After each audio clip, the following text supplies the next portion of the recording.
Hey, Docker. We have Chris Huntington here to talk about Docker. Huh? Have you ever? So usually when I do these introductions, the Docker's all about containers, right? Yeah.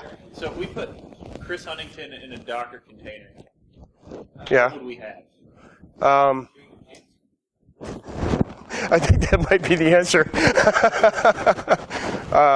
If we put me in a Docker container, you'd probably have a lot of vulnerabilities because I got a lot of learning yet to do. Okay, Chris. Does that make sense? Tell us all about Docker. Hi, guys. So this kind of started off for me with a client that wanted to start doing a little bit more on the DevOps side and had read an article on CIO or one of those things that said Docker was the way to go. But they also had a pretty significant breach, like a big reportable breach, and wanted to figure out if we were going to be able to secure instances for them. So what this kind of started with is, hey, what is it secure? And then how do we make it secure if it's not? So that's where we started off. Just a little bit of background about me. I'm a security solution architect for a company called Nexigen in Newport, Kentucky. We are a security company, so I know Mike loves us very, very much. We also do some managed services and other things, but nothing interesting apart from the security side. Technology enthusiast and security evangelist since 2004. I got started working on firewalls in a state government organization. And you can imagine how exciting that was for about 4 years of my life. And I've got various security and infrastructure certifications. So the first thing, how many people actually are running Docker at all? 1, 2, 3. Okay. How many people know what Docker does? This is way more than the last time I did this, which is awesome. But this is the best image I've ever found for explaining Docker. But this took me about 2 weeks to remember how to say, but this is a shipping ships. I think I got it right this time too. So basically, yes, Docker would be the big sinky boat at the bottom. And all of your applications would be in those other containers, those other ships, and we can pick those up, move them around, do whatever we want. Couldn't find a really good container one, but it's very similar. It's based on shipping containers in the shipping industry. So from that perspective, it really does kind of analog well to a lot of those different analogies. So we will say a little bit more about Docker. Docker is a tool that can package an application and its dependencies in a virtual container that can run on any Linux server. Any Linux server is a big one to remember there. This helps enable flexibility and portability on where the application can run, whether on-prem, public cloud, private cloud, bare metal, etc. This is a quote that I like to read. That's the only time I'm going to read off the deck. I promise, maybe. But that's kind of a real basic rundown, and that's actually the article that started this entire journey for me. It's basically a containerized application hosting platform. What that means is instead of building VMs and shipping code between VMs and doing all the different things that we do with VMs, I build a container with all of the dependencies for an application, and I take that container throughout the SDLC, or if you're Agile, throughout the life cycle of that build of code. Right, so I build it once and ship it from dev to QA to production. That's really kind of what we need to. That's the fundamental difference between shipping code to VMs and shipping code in Docker. It really does allow, there's a lot of tools that allow very good communication in DevOps teams, right? Of what code exists where, what stage it's in, and where the flaws are. So it really is a phenomenal tool for DevOps organizations. And for a while there, it was kind of a nightmare for security organizations. But it allows us to deploy and destroy containers with incredible speed. Whereas it was a quite laborious process to ship code into production, this is a little bit easier for us to kind of build stuff, ship it, and then continually ship without having too many production issues. It was released as an open source platform March of 2013. Version 0.9 added the libcontainer library. Basically, libcontainer said all those KVM features that are built into Linux, You can directly talk to those KVM features now, so we no longer need this convoluted way of getting through the kernel into the RAM and CPU resources. The current drive for Docker is to not just be Linux. They want to run on any kind of operating system that you might want to run. So it's kind of cool that you might be able to at some point dev in Linux and ship to Windows, or the opposite way, or whatever you want to do. That's really what they're focused on getting to. Now, what does that mean for us? Well, that means for us that now we've got a bigger footprint to secure on the bottom end of all of this infrastructure. So what isn't Docker is a very good thing to know. Docker is not a virtualization technology, right? We're not creating VMs. We're not building instances of a full Linux instance every time we do this, right? It's not built to be inherently secure, although with 1.10 that just got released last month now, it's March now, it's gotten a lot better. It's not a virtual sandbox, although it does behave similarly to a lot of them. It's not meant to be its own build. It's meant to be just a container for that application. And it's not a panacea for application hosting. It's not okay, well, Docker's the new thing. It's not the VMware of 25 or of 15 years ago, right? It's not meant to be what a lot of people are trying to force it to be. It does work now, again, through libcontainer, and it basically directly accesses the Linux kernel through that libcontainer library, which was in 1.9 and has gotten a lot better in 1.10. I'm getting through this as quickly as I can so I can get into the security program a little bit more. If anybody wants me to stop in a specific place, go ahead and raise your hand and I'll stop and give a little bit more detail. How does Docker work? We can span multiple physical hosts with a Docker instance, which is kind of cool.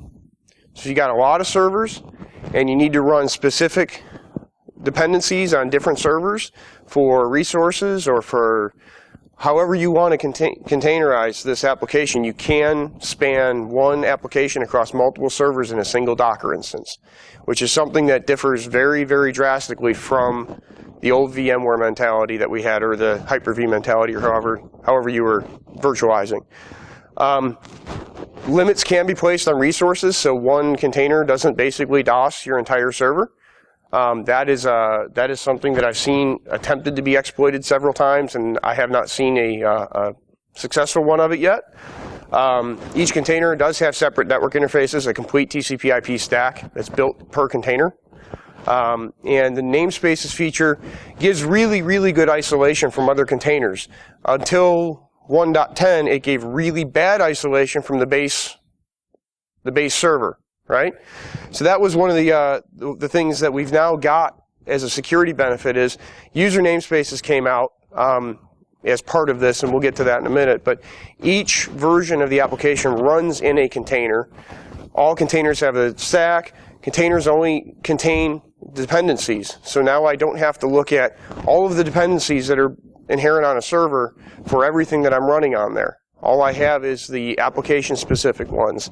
It's created at the beginning of the development process, shipped from dev to QA, then to production, and then once we ship another version of the code, in theory, we destroy that first container, right? So we basically get those kernel-level controls. Namespaces creates a separate file system and process stack. Containers only contain the dependencies, and control groups allocate resources, preventing one container from DOSing the whole cluster. I did want to repeat that one, just because those are fundamental parts of what we are trying to get out of security in Docker. The user namespaces deserves its own slide. So how many people have upgraded to 1.10? No? Okay, user namespaces is in 1.10 that just came out last month, and basically this is a final way of stopping a root user in the container from becoming a root user in the actual host server, right? So until 1.10, we just had the namespaces feature. We didn't have each container completely isolated from the host OS. This is what this does for us. It maps a root GUID in a container to a non-root GUID on the actual host server, which is a big, big deal. This was the biggest way of escaping the jails put in by Docker and is now finally being taken care of. There are some future enhancements coming around multi-tenancy and a few other things that will allow us to do custom user namespaces as well that will further help with things like AWS hosting and certain other things that are coming along really nicely. Some concerns, though, is the shared kernel architecture. Right? It's not designed really with security in mind. Okay?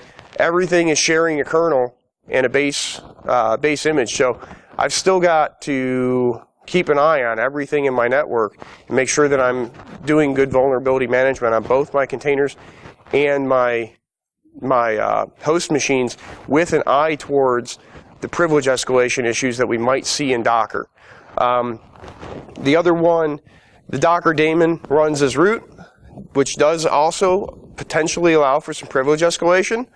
But the biggest one for me, and I'm going to show a graph on the next slide here, is in the Docker hub, which is kind of a GitHub for Docker instances, more than 30% of the containers in the hub contained serious security vulnerabilities right out of the gate, right?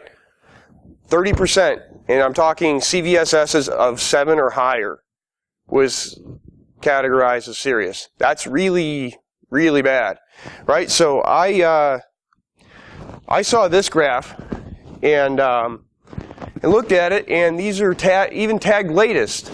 23% had high priority patches available, and 47% had high or medium priority patches available for the instances that were marked as latest, which basically meant that when I saw that slide for my customer, they saw that.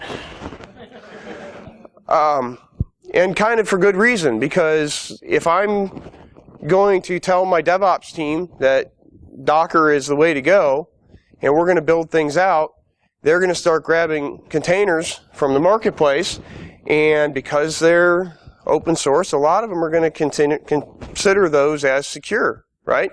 Are they secure? Well, we've got some pretty significant numbers that say no, they're not secure at all. So yeah, that's kind of what we saw there, and started moving on a little bit more from there. So they asked me, how can we add security to the process? Okay, and we basically put in a slightly different type of vulnerability management system than you normally would do with just VMs and shipping code statically. What happens here is I end up, instead of having a known set of servers that I have to scan, that I have to make sure that I'm keeping secure, I'm going to end up with this sprawl. Okay, so now I've got three different TCP IP stacks in each of these containers, because I've got one sitting in dev. I may have multiple revisions built in dev. I may have multiple containers that they tried built in dev. And I may have multiple containers in QA. And sometimes I've seen multiple containers deployed in production because somebody didn't do their job and destroy the last container. Right? So we did this discover phase. And then we started with an analyze phase and figure out, hey, are we even ready for this? Right? Then it started deploying, and then we built in a process to audit regularly so that we were keeping an eye on what was going on. So I based a lot of this off Bill Semp's talk from DerbyCon, the care and feeding for developers. Did anybody see that one? Remember that one? Yeah, that was really good, and I liked some of the things about working within a schedule with DevOps and understanding that they work on a cyclical basis, whereas us security guys want to run around and say, I got to patch it now, right? Because we're trying to integrate a little bit better with their dev team, who is already overworked on 2-week sprints, right? So they were moving really fast because they had some broken code deployed. We wanted to integrate a little bit better with their dev team to say, all right, we're going to give you a cookie cutter approach to this, and you're going to be allowed to kind of lather, rinse, repeat, and move on and do this as much as you can in those 2-week sprints so that you can ship good code and we can stay secure, right? 'Cause security had become an afterthought. So the discover phase is, let's decide whether or not we're ready. The development processes have to be mature. Your teams have to communicate exceptionally well in a dev cycle in order for this to work. If you've got bad communication or bad management, Docker's not the place to be, because you're going to end up with 500 containers with 500 different stacks, and you're going to end up with a lot of resource contention and some vulnerabilities that you didn't even remember.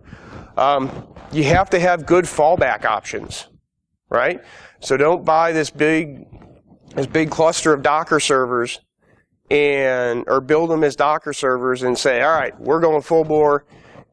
There is no way that we're not going back. Make sure that you have a way of going back, because we have to make sure that we have applications that run without root privileges, right? We want to get that from a perspective of maintaining that segmentation between my container and my host server and my application. Okay. The other thing we have to look at is, are our apps ready?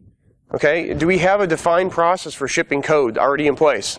If I don't, Docker's going to fail. Okay. And do I rely on relics when I ship code? Right.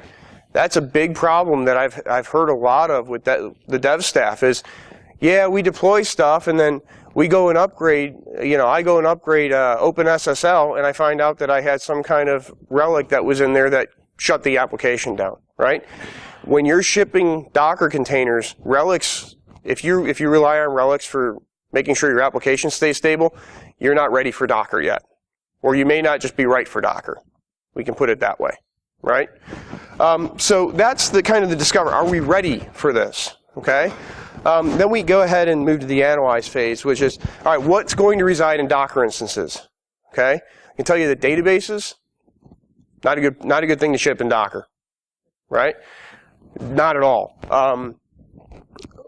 How secure are the jails that I have in place in my actual applications, right? Do I have the potential for lateral movement built into my applications because of a functionality type deal? Do I have that? If I do, I probably want to make sure that I have something that's got a little bit more availability for those internal segmentation firewalls that a lot of companies are putting into place right now that doesn't necessarily work all that well with Docker. Will they require SSH, FTP, or any type of terminal access? All right, if I'm giving terminal or root, not even non-root terminal access to a server, until user namespaces, this was a really, really big deal. I still, because of the shared kernel architecture, don't know that I would allow any kind of FTP access, and I see it a lot where companies say, all right, well, I'm going to go ahead and dump this kind of stuff into FTP and you can pull it, and that's their API, right? Bad news. Really bad news on Docker. Or SSH, I need to be able to run these commands, I need to be able to run batch commands. I had a client about 2 years ago that allowed batch commands to be run via SSH in their production environment. Really bad news. Really, really bad news if you're running Docker. Okay. Will an existing audited container satisfy the requirements that I have? So what we decided to do is say, we're going to go ahead and I'm going to build a Docker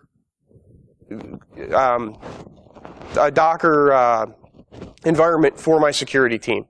This is where we got started, and I started pulling down containers and vulnerability scanning them, standing them up, scanning them, stand it up, scan them, and then got to the point where I defined a set of containers that I'd audited that I said, okay, this container is now good for 2 weeks or 4 weeks.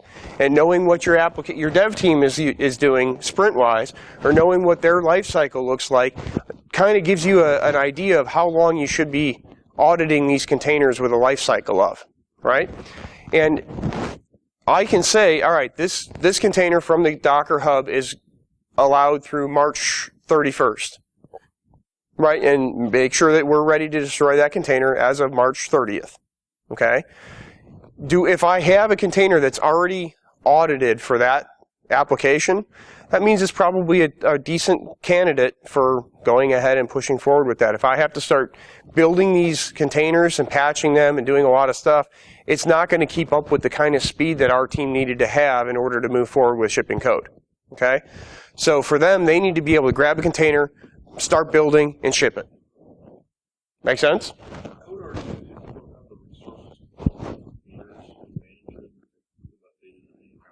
Mm-hmm. then you shouldn't be running production.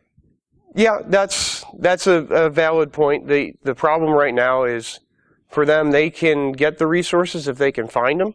Because, well, I mean, part of that too is all that should be in the order process.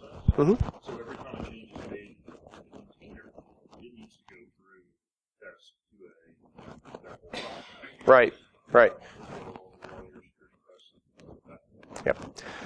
The what we tried to do here was allow that, and I do want to be completely clear that these applications we were shipping were internally facing only. Okay, so they were being pushed out to the retail stores across the country for this particular client. So I had pretty good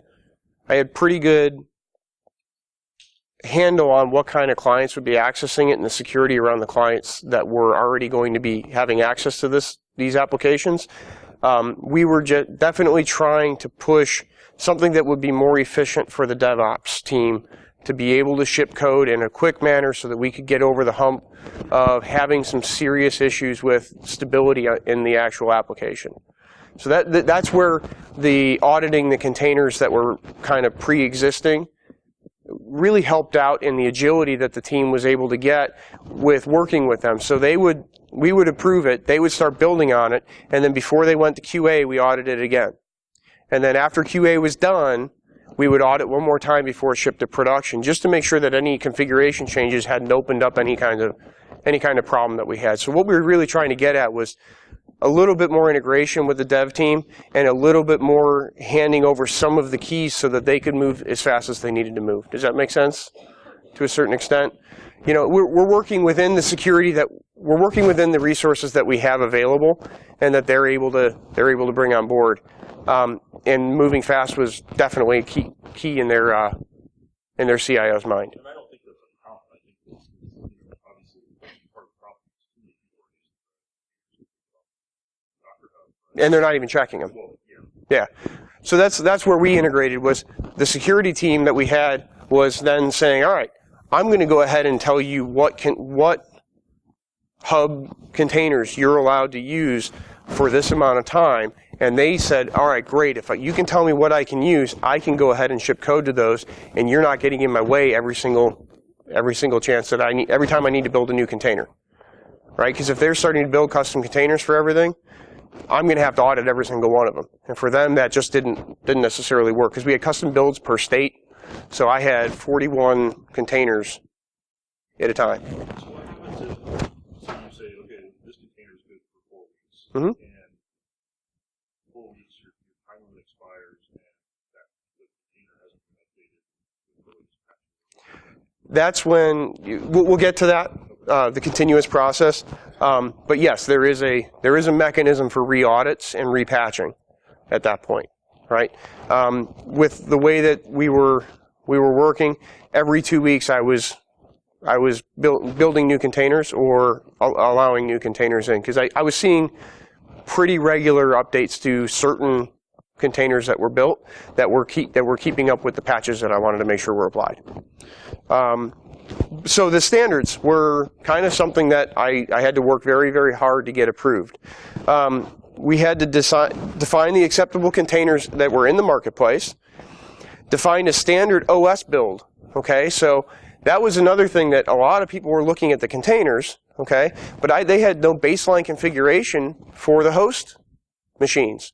Right, so we had to go ahead and set a baseline configuration, which had things like, I'm going to change the default passwords on my DRAC cards or my ILO cards. Right, I'm going to make sure that I build a very basic instance of Red Hat, and I'm not going to vary from Red Hat. And these are the things that once we had a baseline in place, I knew what I was working with as a security team. I knew what my footprint was, and I was able to work more closely with the containers, knowing that I had a standard build that I could go out and spot audit and make sure that nothing was getting changed by the ops team. Okay, and because of the way that we're deploying Docker containers, it was a very base build, so I had very little patching to do. It was basically kernel patches only at that point. I had to define versions of the dependencies, and I have OpenSSL in here. I had a few others, but OpenSSL is probably one that's been under attack the most. So I wanted to go ahead and define what versions of these different libraries that my client was using to say, all right, this one's good, this one's not good. If you see this, we got to talk about this container again, okay? And this was a process that I put into place so that we were able to put it into a knowledge base and people were able to make educated guesses as to when they would send me a container to be checked, whether or not I was going to approve it, right? And this was really powerful for them. It gave them the power to say, all right, I know how to look for what I need now, okay? I know how to find the container that's going to make my security team happy, and they were more than happy to do that. Okay, so defining these standards and then making them publicly available within the organization, and then auditing those standards regularly. You know, with Drown coming out, I got a frantic call from them. What do? I said, well, get ye to the patchery. But we definitely had to stop a process in place, deploy to a different container, and then start shipping those different containers. And that was what was nice about Docker, was that there was one built already that was patched, and that they could reship their code to and then get it right back into the stream. The other thing that I really like doing is auditing both my host with Linus, and there's a container plugin for Linus as well that will allow me to audit the containers that I'm putting into place. I combine that with traditional vulnerability management tools, a few of the other things that we were doing. We were doing passive vulnerability management as well. We had a firewall sitting on a monitoring port that was just constantly collecting data and looking for any kind of threat monitoring that I wasn't getting at my edge, right? So I'm looking for things that I shouldn't be seeing.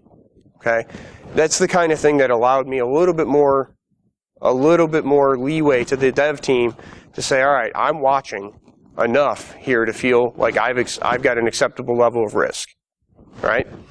And then that audit function was make sure that we're looking at the containers I say before they ship to production. We actually ended up putting it in place before they went to QA and then before they went to production. So if I've said the container is good, you can use this container from the hub, they build their code, they ship it to QA. Before they ship it to QA, I'm doing static code analysis, and I'm also looking at the container to make sure that there's not a configuration error. Right? And then it goes to QA, and that usually, for us, that was able to be done within a day. Right? So I'm fitting into a production cycle for them. Right? We built it right into the SDLC. Here's a day for audit before it goes to QA, and a day for audit before it goes to production. Okay? Perform regular active attacker pen tests. I want to know what I don't know. Okay? So this yep.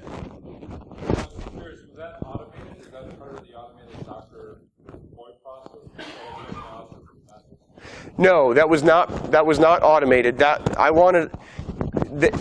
wanted to automate it, being DevOps, they wanted to automate everything that we did away, right? So, but I wanted to have human eyes on that because I wanted to make sure that the team was engaged and that, you know, I still feel like the human eye is probably the best way of spotting those funny things. I don't necessarily trust everything to be automated just yet when I'm shipping to production. We are aiming to automate what happens before it goes to QA, but as of right now, I want my team looking at the code before it goes to QA just as a fire drill for when we start shipping stuff to production. Does that make sense? So they're getting more cycles. They're getting better at it every single time they do this, and they're finding more, and it's great. And then, like I said, I have SCA. I'm really focusing on privilege escalation issues, because if I can escape what the application can do from a security perspective, all of this doesn't matter, right? But with the shared kernel architecture of Docker, I really want to look for anything that could break that jail, that could get outside of my application and do some harm to the rest of my environment. Okay? I have some references here. I hurried through this because the last time I went like 48 minutes and I knew I had a half an hour today. So I have some references here. The Red Hat blog, what's next for containers, user namespaces. That's been updated. I haven't updated the slide deck yet, but I'm going to today. The Banyan Ops one, analyzing the Docker Hub. That's the second one that I referenced that had all the graphs and the container ship on fire. That's really important.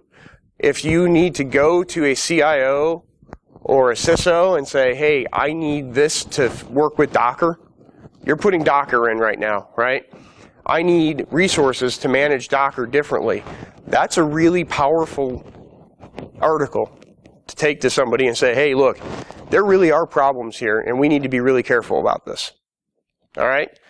And then the last one, the Linux.com one, that is where I got that 451 research article from, or research quote from, that if you guys want to get more of kind of what Docker is in a nutshell that I could cover today, you can go to that, and it's a great wealth of resources. I'd also encourage you, if you're interested, to look at Michael Bolin on Twitter.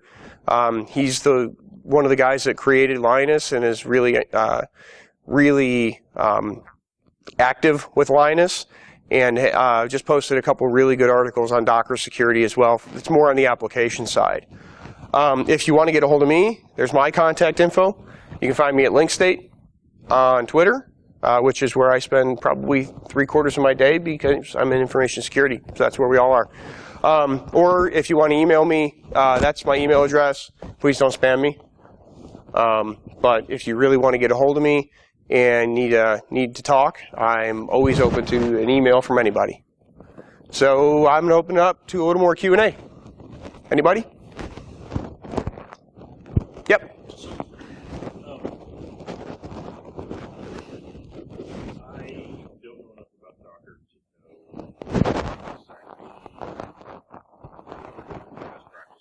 Okay. When you're saying that a container is moving from test to production, talking about one container? Yep. Okay. So I would get this perspective, DevOps traditional, Sure. traditional DevOps perspective, that you would build that container from scratch for each environment. That's one of the things that Docker is trying to get around, right? That building that container from scratch, sometimes it depends on how mature your process is. Okay, if you can ensure repeatable container builds that your security team can work very, very closely with in order to audit, to allow you to build on a container that you know is going to be able to be shipped, then you're probably okay with that. What I'm seeing a lot of is that devs are really hard to hire right now. They're very expensive, and security guys are like left-handed unicorns, right? So we're getting into the resource contention issues, where building those from scratch every time, and then making sure that every single container that is audited is becoming very difficult for organizations to stomach financially. So what us being proactive auditing stuff that's available is doing is allowing those teams to focus more on deploying that code than building all of those instances, and then us having to be as involved as we were with VMs, where we're building a VM every time, and each VM has a different level of patching, and every single time I build that out, I get a different version of OpenSSH. Right? That's what we're trying to avoid here, is we're trying to set a standards, we're trying to conform to our baselines, and getting those from the hub allows us to say, all right, this is a baseline image, we're okay with this, and we're going to be able to ship this for, if you've got 41 different builds for 41 different states, you can build this 41 times, and we're happy with it for 2 to 4 weeks. Does that make sense? It's about trying to save enough money for organizations to stay agile and use the resources that they have in the best way right now. So, anybody else? Yep.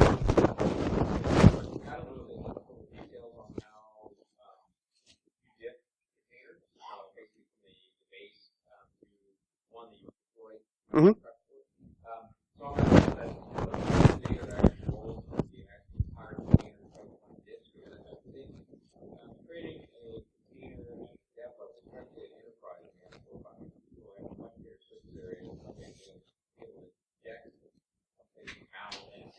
Yeah.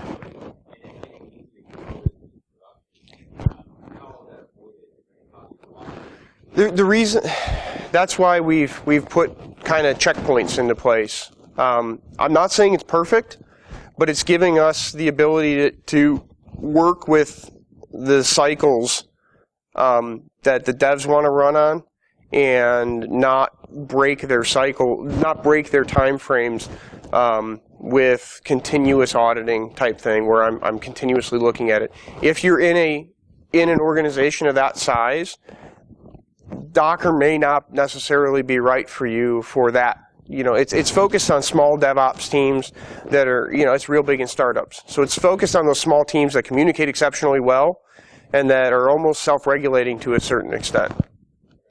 Does that make sense? Okay, cool. Anybody else? I saw, yep.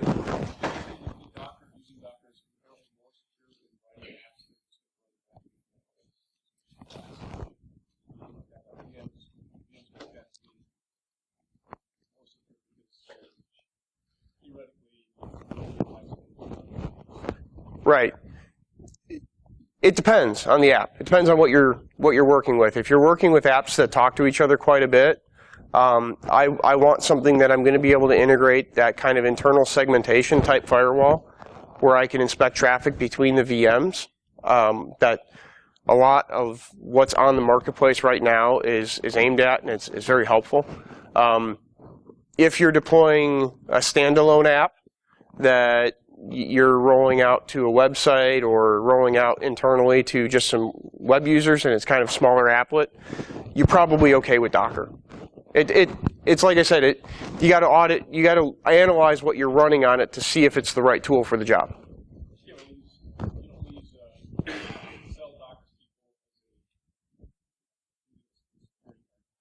No, not at all. It's inherently insecure. You can make it secure if you work with it really well, but it's inherently not a secure system. Anybody else? All right, thanks everybody. I did.